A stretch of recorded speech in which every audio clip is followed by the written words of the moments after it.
नमस्कार, मैं हूं सौरभ कुमार और द पॉलिटिकल सौरभ में आपका स्वागत है। आज हम पढ़ेंगे क्लास 11 का चैप्टर 4, जिसमें हम पढ़ेंगे कार्यपालिका के बारे में। यह वीडियो का पार्ट 1 है, जिसमें हम जानेंगे कार्यपालिका क्या है, प्रधानमंत्री और मंत्रिपरिषद, राष्ट्रपति के विशेषाधिकार। इस अध्याय में हम कार्यपालिका को डिटेल से समझेंगे। आइए शुरू करते हैं। कार्यपालिका क्या है? तो कार्यपालिका सरकार का वह अंग है जो विधायिका द्वारा स्वीकृत नीतियों और कानूनों को लागू करने का लिए जिम्मेदार है। दोस्तों, जैसे एक स्कूल में एक प्रिंसिपल होता है और टीचर, तो प्रिंसिपल नियम बना दिया कि मेरा स्कूल में 6 बजे से सभी को आना है, या मेरे क्लास में मेरे हर एक क्लास में एक मॉनिटर होगा। तो उसे लागू कौन करता है? उसे लागू एक सभी टीचर लोग करेंगे अपने अपने क्लास में। जो भी प्रिंसिपल नियम बनाएंगे उसे लागू टीचर करेंगे। उसी प्रकार कार्यपालिका है। सरकार के मामले में एक संस्था नीतिगत निर्णय लेती है और नियमों और कायदों के बारे में तय करती है। एक संस्था निर्णय लेती है और नियम और कानून बनाती है और दूसरा उसे लागू करने की जिम्मेदारी निभाती है। जो लागू करती है वही कार्यपालिका कहलाती है। कार्यपालिका का मुख्य काम यही है कि वो सरकार द्वारा नीतियों, वो विधायिका द्वारा बनाए गए नीतियों और कानूनों को रोजाना लागू करने का काम करती है। कार्यपालिका के अंतर्गत बहुत सारे आते हैं, जैसे राष्ट्रपति, प्रधानमंत्री, सिविल सेवा के सेवा वाले लोग जैसे डीएम, एसपी वगैरह वगैरह। तो आइए और डिटेल से जानते हैं कार्यपालिका कितने प्रकार की होती है। दोस्तों, जरूरी नहीं है कि जितना शक्ति भारत के प्रधानमंत्री में है उतना हर देश के, दुनिया में हर देश के प्रधानमंत्री को वही शक्तियाँ प्राप्त होगी। ऐसा जरूरी नहीं है। कहीं कोई किसी देश में, जैसे अमेरिका में, राष्ट्रपति के पास शक्तियाँ ज़्यादा है और कई देश में प्रधानमंत्री के पास भी शक्तियाँ ज़्यादा है, राष्ट्रपति को कम है। तो आइए जानते हैं। अमेरिका में अध्यात्मात्मक व्यवस्था और कार्यकारी शक्तियाँ राष्ट्रपति के पास है। कनाडा में संसदीय लोकतंत्र है। अमेरिका में अध्यात्मात्मक व्यवस्था है और लेकिन कनाडा में संसदीय लोकतंत्र है और संवैधानिक राजतंत्र, जिसमें महारानी एलिजाबेथ द्वितीय राज्य की प्रधान और प्रधानमंत्री सरकार का प्रधान है।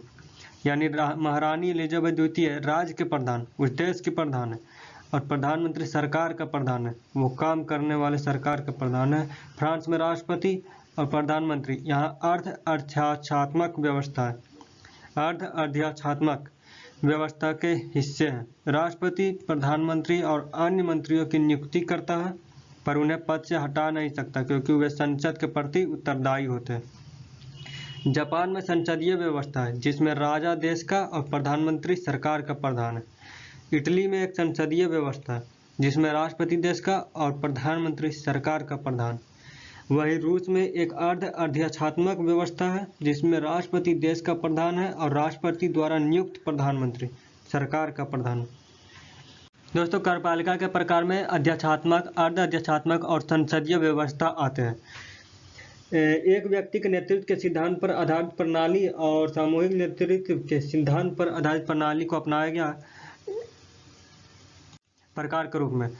तो एक नेतृत्व के सिद्धांत पर आधारित प्रणाली में अध्यात्मात्मक प्रणाली आती है और सामूहिक नेतृत्व के सिद्धांत के आधारित में संसदीय व्यवस्था और अर्ध अध्यात्मात्मक व्यवस्था आता है। तो अध्यात्मात्मक व्यवस्था को आइए डिटेल से जानते हैं। तो इस व्यवस्था में राष्ट्रपति, राज्य और सरकार दोनों का प्रधान होता है। इस व्यवस्था में राष्ट्रपति, सिर्फ राष्ट्रपति ही राज्य और सरकार दोनों का प्रधान होता है। पीछे आपने देखा था कि किसी में राज्य का प्रधान राष्ट्रपति है और सरकार का प्रधान प्रधानमंत्री है। तो इसमें ऐसा नहीं है। इसमें ऐसा है कि राष्ट्रपति ही दोनों का प्रधान है, राज्य और सरकार दोनों का। राष्ट्रपति विधायिका के प्रति जवाबदेह नहीं होता है। इसमें अध्यात्मात्मक में, इस व्यवस्था में सिद्धांत और व्यवहार दोनों में राष्ट्रपति का पद बहुत शक्तिशाली होता है। अमेरिका, ब्राजील, लैटिन अमेरिका में यह व्यवस्था पाई जाती है। दूसरा है संसदीय व्यवस्था। इस व्यवस्था में प्रधानमंत्री सरकार का प्रधान होता है। अध्यात्मात्मक में राष्ट्रपति, राज्य और सरकार दोनों का प्रधान होता है और संसदीय में प्रधानमंत्री सरकार का प्रधान होता है। और अधिकतर इस व्यवस्था में एक राष्ट्रपति या राजा, जो देश का औपचारिक नाम मात्र का प्रधान होता है। अमेरिका में है कि राष्ट्रपति प्रधान है, राज्य और सरकार दोनों से, लेकिन संसदीय व्यवस्था में प्रधानमंत्री और मंत्रिमंडल के पास वास्तविक शक्ति होती है, लेकिन राष्ट्रपति औपचारिक प्रधान होता है। जर्मनी, इटली, जापान, इंग्लैंड और पुर्तगाल में यह व्यवस्था है। दोस्तों, भारत में भी यही व्यवस्था है, संसदीय व्यवस्था। उसके बारे में हम आगे डिटेल से जानेंगे। तीसरा है अर्धअध्यक्षात्मक व्यवस्था। इस व्यवस्था में राष्ट्रपति और प्रधानमंत्री दोनों होते हैं, लेकिन संसदीय व्यवस्था के विपरीत उसमें राष्ट्रपति को दैनिक कार्यों के संपादन में महत्वपूर्ण शक्तियां प्राप्त है। यानी अर्धअध्यक्षात्मक व्यवस्था में भी राष्ट्रपति को ज़्यादा शक्तियां प्राप्त है। इस व्यवस्था में राष्ट्रपति और प्रधानमंत्री दोनों ही एक दल के हो सकते हैं, लेकिन कभी कभी अलग अलग दल के भी होने के कारण आपस में मतभेद हो जाता है। फ्रांस, रूस, श्रीलंका इस व्यवस्था के अंतर्गत आते हैं। भारत में संसदीय कार्यपालिका। दोस्तों, जब भारत का संविधान लिखा जा रहा था तब तक भारत को 1919 और 1935 के अधिनियमों के अंतर्गत संसदीय व्यवस्था के संचालन का कुछ अनुभव हो चुका था। इसलिए संविधान निर्माता एक ऐसी सरकार चाहते थे जिसमें एक शक्तिशाली कार्यपालिका तो हो, लेकिन वो जनता के अपेक्षाओं के प्रति क्या हो, संवेदनशील हो और उत्तरदायी हो। भारत के पास एक और मन था अध्यक्षात्मक व्यवस्था का, लेकिन वो अध्यक्षात्मक व्यवस्था एक ही व्यक्ति पर ज़्यादा बल देती है, जैसे राष्ट्रपति को ही सारी शक्तियों का स्रोत मानती है। इसमें व्यक्ति विशेष या व्यक्ति पूजा का एक वो बन जाता, खतरा बन जाता। इसलिए इस व्यवस्था को नहीं अपनाया गया। भारत में संसदीय व्यवस्था में ऐसे अनेक प्रक्रिया है जो यह सुनिश्चित करती है कि कार्यपालिका विधायिका और जनता के प्रतिनिधियों के प्रति उत्तरदायी होगी। संसदीय व्यवस्था एक ऐसी व्यवस्था है जो कार्यपालिका विधायिका या जनता के प्रतिनिधियों के प्रति उत्तरदायी होगी, उनसे नियंत्रित भी होगी। इसलिए संविधान निर्माता में राष्ट्रीय और प्रांतीय दोनों ही स्तरों पर संसदीय कार्यपालिका की व्यवस्था को स्वीकार किया गया। इस व्यवस्था में राष्ट्रपति भारत में राज्य का औपचारिक प्रधान होते हैं।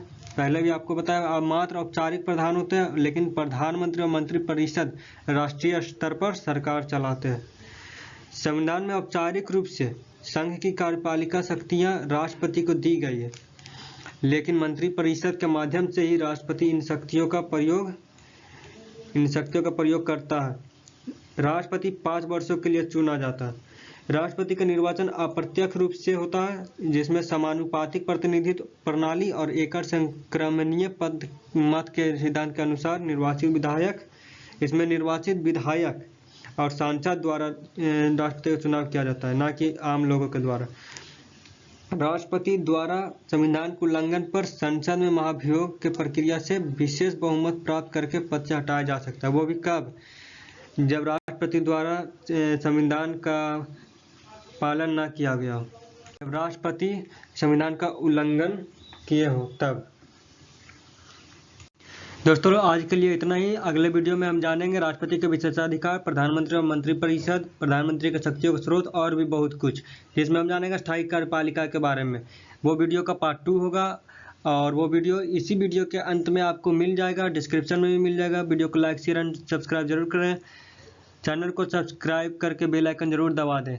मिलते हैं अगले वीडियो के साथ।